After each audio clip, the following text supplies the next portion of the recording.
नमस्कार मेरे साथियों। तो चलिए मैं आपके साथ अपने विचारों को शेयर करने जा रहा हूं।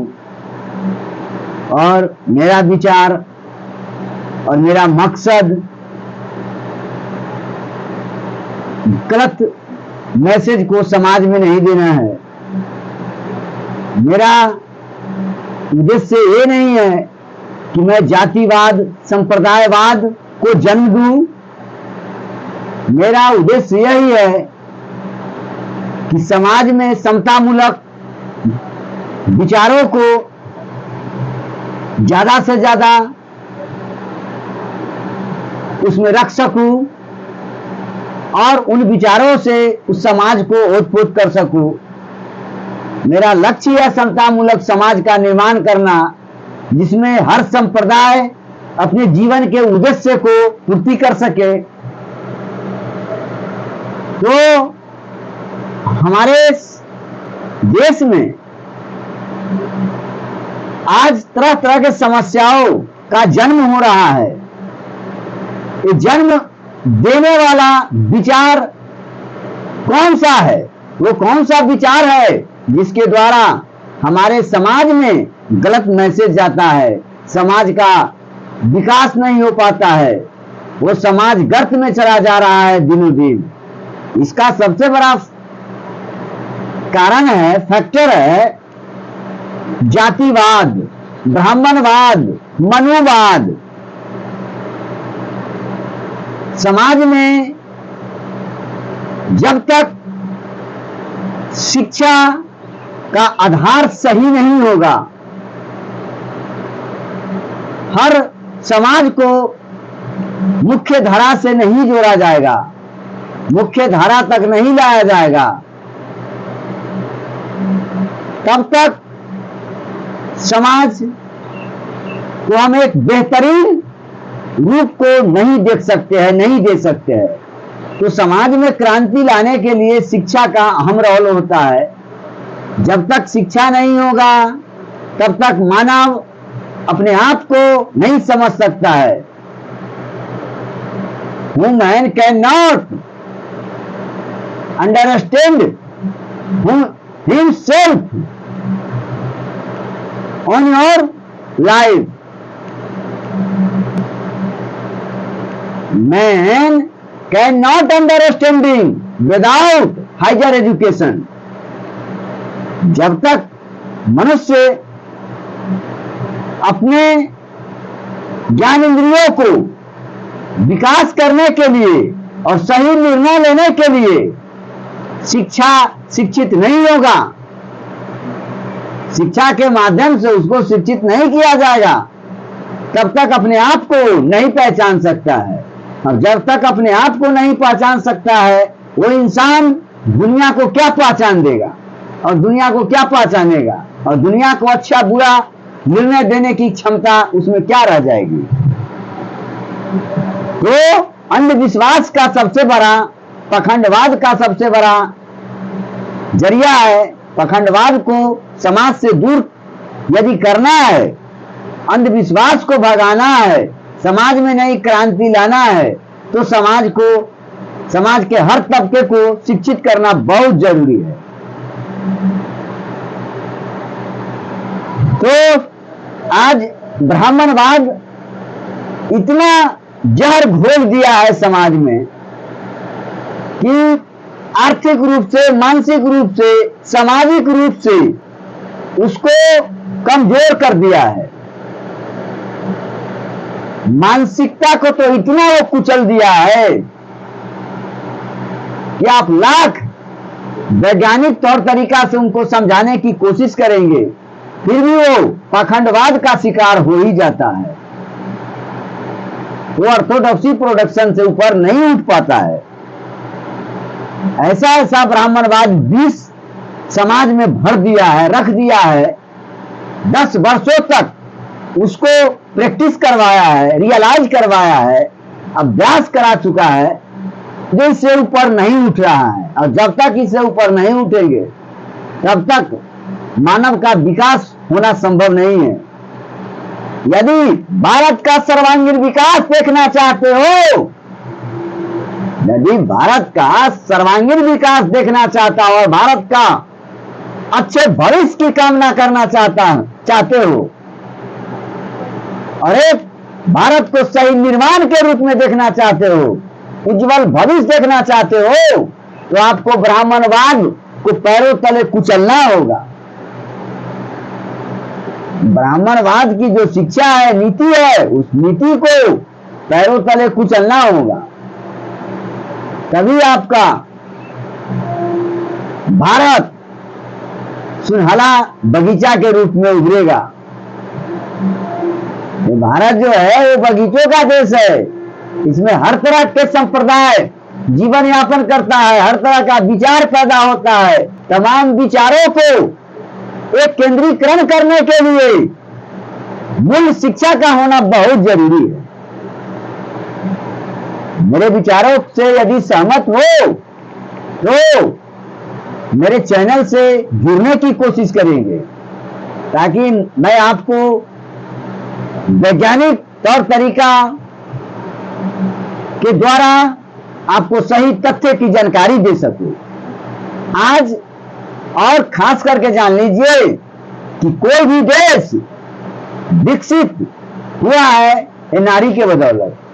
जब तक नारी का आत्मा शुद्ध नहीं होगा, आत्मा का विकास नहीं होगा, शिक्षित नहीं होगी, तब तक हमारा समाज डेवलप नहीं कर सकता है। नारी को जब तक वैज्ञानिक तौर तरीका से नॉलेज नहीं दिया जाएगा, तब तक देश का विकास होना संभव नहीं है, समाज का विकास होना संभव नहीं है। इसी तरह के जातिवाद के दंश से समाज झेलते रहेंगे और झेलते आए हैं पीढ़ी दर पीढ़ी, और आगे झेलते ही रहेंगे। हम जातिवाद के दंश में कब तक जलते रहेंगे? ये मानव का कर्म नहीं है। मानव की एक अलग जाति है, एक अलग विचार है, एक अलग समाज है। मानव में कोई जाति पाति भेदभाव नहीं होता है। लेकिन हमारे ब्राह्मणवादी, हमारे पूर्वजों, जो ब्राह्मण का पूर्वजों था, वो इस तरह का विष रख दिया है कि मानव मानव में बटा हुआ है। कई मानवों के उप जाति बना दिया, जो एक दूसरे से टकराव होते रहता है, अलगाव की स्थिति पैदा होते रहता है। तो इससे दूर करने के लिए हर संप्रदाय को शिक्षा के मुख्य धारा से जुड़ना पड़ेगा। इस पर सरकार की कड़ी से कड़ी निर्णय लेना चाहिए। आज देख रहे हैं शिक्षा का ध्रुवीकरण हो रहा है। आज शिक्षा में पाखंडवाद फिर से आ रहा है। आज जिसको हम अव्वल दर्जा की पार्टी मानते हैं, ये ब्राह्मणवाद इस समाज को बर्बाद करने का मूल जड़ है। जब तक हमारे समाज से ब्राह्मणवाद नहीं खत्म होगा, तब तक हमारा समाज को अच्छे दृश्य देखने के लिए कल्पना नहीं कर सकते हैं। तो आज वैज्ञानिक दृष्टिकोण से जीने वाला समाज और पाखंडवाद ब्राह्मणवाद से जीने वाले समाज, ये दोनों में टकरार है। और ये पाखंडवाद शिक्षा जो है, ब्राह्मणवाद शिक्षा जो है, वो वैज्ञानिक तकनीक, वैज्ञानिक तौर तरीके की शिक्षा पर हावी हो चुका है और हावी है, इस पर भारी पड़ रहा है। इसको कितना सोच रहा है जो इसको ऊपर रख दे, ये संभव नहीं हो रहा है। इसका कारण है कि आत्मा पर इस तरह का प्रहार किया है ब्रह्मवाद शिक्षा, जो आज तक पकड़े ही रहता है। वंश दर वंश, पीढ़ी दर पीढ़ी ये चला जाएगा।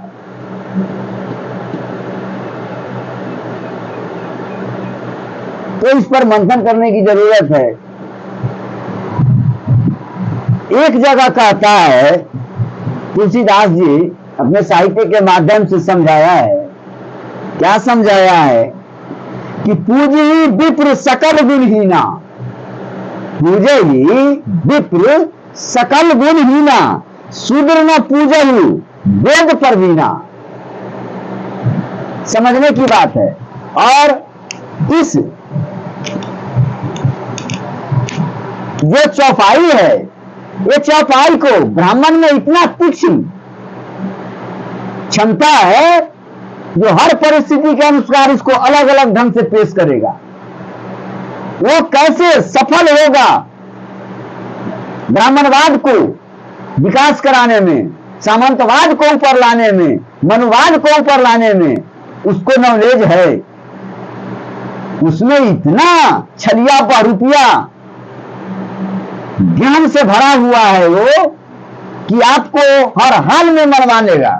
तर्क कुतर्क के माध्यम से, झूठा भ्रम के ज्ञान से आपको उस पर हार कर देगा और वो शिकार बना लेगा। तो इससे कैसे बचना है? इससे बचने का एक ही तरीका है। आज जान लीजिए, ये संप्रदाय 2% है, ब्राह्मण संप्रदाय जो 2% है, पूरे विश्व को भ्रम जाल में फंसाने की कैपेसिटी रखता है। इसका काम ही यही है, भ्रम पैदा करना, एक दूसरे को लड़वाना, जाति जाति में पार्टवाइज कर देना, तोड़ देना, खंडन कर देना और अपने भोग विलास की वस्तु को आपसे खींच लेना। आपको 5 पीढ़ी का कमाया हुआ धन है, वो पल भर में कैसे खींचा जाएगा, इसके पास डिटेल नॉलेज है, बहुत अच्छा खासा नॉलेज है। इसको कंसेप्ट जो है बहुत बेहतरीन है, समझाने का तरीका बहुत ही बेहतरीन है। ये झूठे ज्ञान को ये 7 समुद्र पार तक पहुंचा सकता है, इतना इसमें क्षमता है। आप एक अच्छे ज्ञान को अपने ही आत्मा में दबा करके खत्म कर दीजिएगा, लेकिन झूठे ज्ञान को ये 7 समुद्र पार भी पहुंचा सकता है, चंद्र लोक में ही पहुंचा सकता है, इतना क्षमता है। तो इससे एक ही तरीका है, ये किसी तरह का अच्छा से अच्छा ज्ञान दे, उसको एक्सेप्ट नहीं कीजिए। उसका ज्ञान ही उसी ढंग का होगा जो आपको शोषण कर देगा, आपको डैमेज करेगा। ये क्या कह रहा है? पूजा ही विप्र सकल गुणहीना शूद्र न पूजा ही वेद परवीना। इसका कई अर्थ परिस्थिति अनुसार होगा। देखिए, पूजा ही विप्र सकल गुणहीना, क्या कह रहा है? अगर विप्र ब्राह्मण हर गुण से, हर गुण जो है वो मानवता के हित के, अहित के लिए है, हित के लिए नहीं, अहित के लिए है। ये गुणहीन है, इसमें गुण नाम का चीज नहीं है। ये केवल समाज को पाखंडवाद और ब्रह्मवाद का ज्ञान देगा, अच्छे ज्ञान नहीं है। ये नशाबाज है, दारूबाज है, मांस मछली मदिरा लेने वाला है, अय्यासी करने वाला है, इसमें तमाम अवगुण हो फिर भी ये पूजनीय है। ये है तुम्हारा हिंदुस्तान। ये हिंदू का बनाया हुआ ये चौपाई है। ये ब्राह्मण तुलसीदास का लिखा हुआ है, ये तुलसी बाबा का लिखा हुआ है कि पूजा ही विप्र सकल गुणहीना। विप्र जो है हर इस संसार में हर गुण जो है वो अवगुण के रूप में उनमें है, अवगुण है, गुण नहीं है, गुण में हीन है, गुणहीन है, गुणवान नहीं है। पूजा ही विप्र सकल गुणहीना, इस सब प्रकार के गुण से हीन है, नीच है, पापी है, धर्मी है, फिर भी ये पूजनीय है। इस समाज के लिए अहित कर रहा है, इस समाज को गलत मैसेज दे रहा है, फिर भी ये पूजनीय है। लेकिन शूद्र न पूजा ही वेद परवीना। शूद्र जो है वेद में कितना भी प्रवीणता हासिल क्यों न किया हुआ हो, अच्छे से अच्छे गुण को प्राप्त किया हुआ हो, काफी अनुभव उसके द्वारा ज्ञान प्राप्त किया हुआ हो, कई पीढ़ियों से वो ज्ञान तर्क कुतर्क के माध्यम से प्राप्त किया हो, जो गुण मानव को एक नई दिशा देने के काबिल है वो गुण, और उस गुण को रखे हुए हो शूद्र, तो तुम पूजनीय नहीं हो। तुम्हारा गुण जो है वो पूजने के लायक नहीं है, समाज में चलने के लायक नहीं है। अब बताइए, रामायण में रामानंद सागर का देखा होगा, सीरियल बनाया है।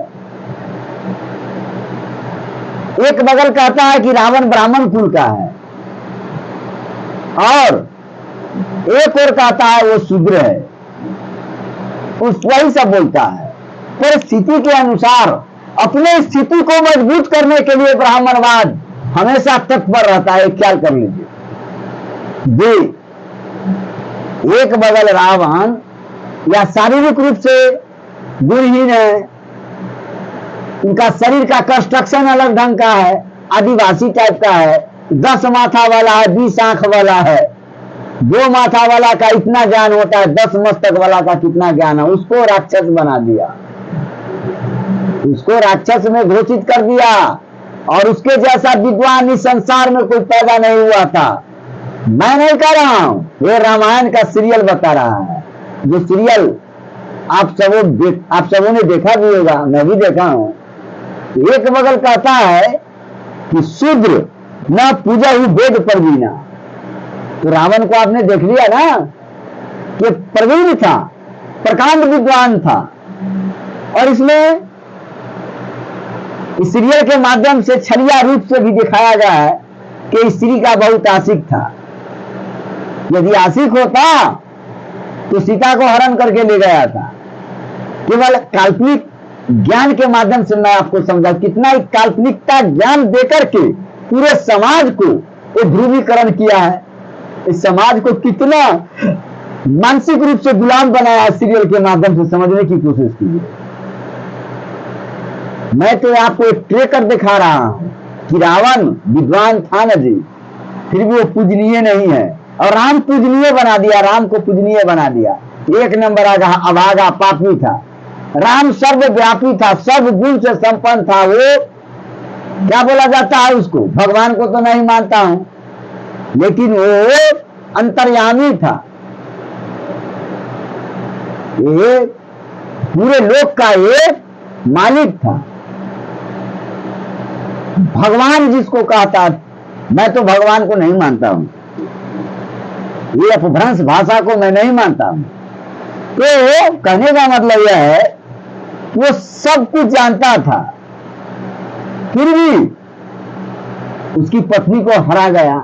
ये कौन बनाया? ये नाटकीय ढंग से रामायण की रचना किया गया था, सीरियल दिखाया गया था, ताकि ब्रह्म जाल में भारतीयों को फंसाया जाए और मेरा ब्राह्मणवाद ऊपर उठे, मैं हर वक्त हर परिस्थिति में पूजनीय हो। इनका विचार था, है? तो पूजा ही विप्र सकल गुणहीना, शूद्र न पूज वेद पर बिना। आज आधुनिक काल में भी देख लीजिए, ये डोम का बेटा, महार का बेटा डॉक्टर भीमराव अम्बेडकर, जो विश्व के अंतिम विद्वान था, लेकिन कहां से उसका पैदाइशी था, उसका सोर्स कहां था? दलित समाज से आए हुए था, महार जातियों से बिलोंग्स करता था, महाराष्ट्र स्टेट से था वो, था तो विद्वान। वो पूजनीय क्यों नहीं हुआ? वो ब्राह्मण क्यों नहीं बना? ब्राह्मण के मतलब विद्वान, पंडित के मतलब विद्वान, जो सब जीवों में समान भाव से देखता हो, सब जीवों की आत्मा में समानता को देखता हो, उनका दृष्टिकोण समानता के भाव पैदा करने वाला होता है, वही विद्वान पंडित विप्र होता है। ये समझने की जरूरत है। तो आज उनको विप्र के श्रेणी में क्यों नहीं दिया गया? आज भी दलित समाज का नायक के रूप में उनको देखा जाता है। तो ब्राह्मण का नायक नहीं बन सकता है, ये ब्राह्मण का नायक नहीं बन सकता है, आप समझिए ना। ये समझिए इसका सोच कहां है। इसीलिए ब्राह्मणवाद को चाहे जिस नीति से हो, यदि तुम हकीकत में अपने पूर्वजों का मान सम्मान और इज्जत प्रतिष्ठा देना चाहते हो, अपने पैदाइशी को सही निर्णय लेना चाहते हो, तो ब्राह्मणवाद को खात्मा कर दो, पैरों तले कुचलने की कोशिश करो। अपने बाल बच्चों को मंदिर घुमाने नहीं ले जाओ, शिक्षालय में ले जाओ, शिक्षा से ओत पोत कराओ। कब तक तुम सब इस दंश से झेलते रहोगे? हैं? तो इसको समझिए, विचारिए। सब यही लिखा है, इसी का लिखा हुआ है। सतयुग, द्वापर, त्रेता और कलयुग ये सब युग नहीं होता है, सब इसी को बनाया हुआ है भ्रम में फंसाने के लिए। देखिएगा जब सब शूद्र पढ़ लेगा ना, जब सारा के सारा पढ़ लेगा तो भ्रष्ट युग नाम दे देगा। जब कलयुग बोला है ना, ये आगे चलकर भ्रष्ट युग होगा। यही ब्राह्मण का सोच है। आज ही ब्राह्मण को देख रहा है ना, ब्राह्मणी के मूत्र से यादव को ग्वार अपने आप को भी ऊंच न समझने लगा है। इधर आकर के यादव जो है अपने आप को ऊंच समझने लगा है। जब क्षत्रिय वंश है, उनका सब क्षत्रिय घुसार दिया, हाँ, ब्राह्मणी के मूत्र से माथा को सेट करा दिया। देख लिए ना कौशाम्बी में क्या हाल है। समझिए, ब्राह्मण अपने सिवा किसी को ऊंच नहीं मानता है, केवल आपको करने पर हाथ दे करके अपनी सफलता को ढूंढता है। इसलिए उसके विचारों को खत्म कीजिए। ब्राह्मण का जितना भी लिखा हुआ ग्रंथ है ये जहर है। वो 10 करोड़ पूरे विश्व के आतंकवाद का एक ग्रंथ काफी है। आतंकवाद पर आप विजय प्राप्त कर सकते हैं, लेकिन ग्रंथ पर नहीं जो 10 लिया।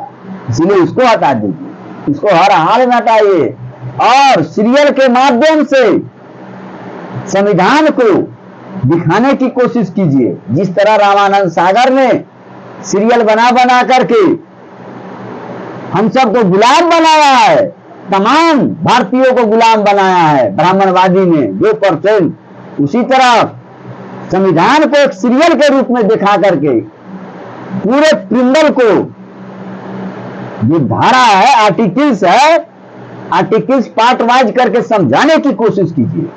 सीरियल बनाइए। अब तो सोशल मीडिया है, इतना आगे बढ़ चुके हैं, अभी भी इस तरह के दिक्कतों का सामना करना पड़े तो यह दुर्भाग्य है। कबीरदास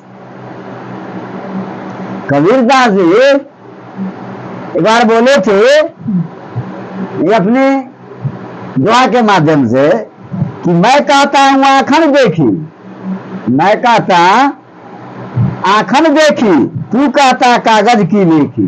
इसका मतलब यही है कि मैं आंखों का देखा हुआ जीवन का तमाम अनुभव की दृष्टिकोण रखता हूं। मैं आंखों का देखा हुआ, आत्मा से मैंने देखा है, अनुभव किया हो, उस ज्ञान को मैं आपके सामने प्रस्तुत कर रहा हूं। और तुम कागज के लिखा हुआ इधर उधर बात से कहीं सुन लिया, वो ज्ञान वो कामयाब ही नहीं होता है, वो समाज में क्रांति नहीं ला सकता है। ये अंतरात्मा की ज्ञान को उजागरित कीजिए।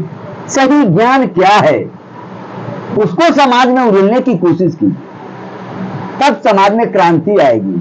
नहीं, समाज का निर्माण होगा, हंसता खेलता समाज बनेगा। तो बहुत से चीजों को मैं व्याख्या नहीं कर सकता हूं, लेकिन जब जब हमको टाइम मिलता है मैं आपके सामने प्रस्तुत हो जाता हूं। इसीलिए अंधविश्वास को जड़ से खत्म कीजिए। और मेरा चैनल यूट्यूब चल रहा है जो अवतार कोचिंग सेंटर मानार के नाम से है, उसको जाकर के देखिए। बहुत ही बेहतरीन चीजों का उसमें समावेश किया गया है। आपको जमाने से रूबरू तो जरूर करा देगा, ये मेरा विश्वास है। चलिए इसी के साथ मैं अपने विचारों को विराम देता हूं। जय मूल निवासी, जय बहुजन समाज, जय हिंद, जय भारत।